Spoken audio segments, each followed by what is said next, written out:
All right, Lainey, thank you. Winston-Salem Forsyth County School Superintendent speaking to us for the first time since the seemingly abrupt resignation of the district's chief financial officer.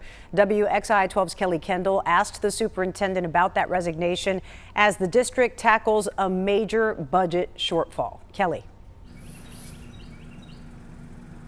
Winston-Salem Forsyth County Schools Superintendent Tricia McManus says CFO Thomas Kranz's resignation was not as sudden as it seemed Tuesday night.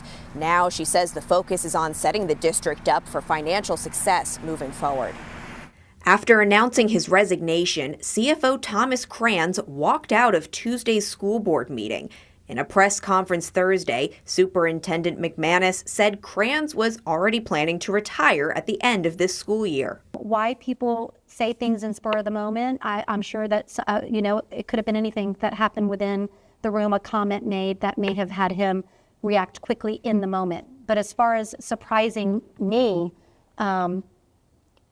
that was not the case that night. In the meantime, Kranz, McManus, and district leaders are working to address an $8 million shortfall this year and a $16 million gap next year. McManus says the gaps were caused by a variety of things, such as the loss of federal COVID funding. If anything, it might have been not having projections exactly where they should have been. We asked McManus about what may or may not be on the table to make up for budget gaps. End of March, you laid out 6 or 7 ways to save money for the next fiscal year. Yes. A lot of parents, teachers, people are wondering why executive leadership has not been a part of that, other than potential furloughs.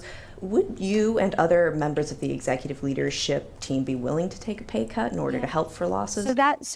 So the fact that why executive leadership is not part of that is not true. And there are other things happening that I'm not going to discuss within the budget process. And so the furloughs, everyone has agreed to the furloughs, but there are the system-wide reductions are happening from the top down.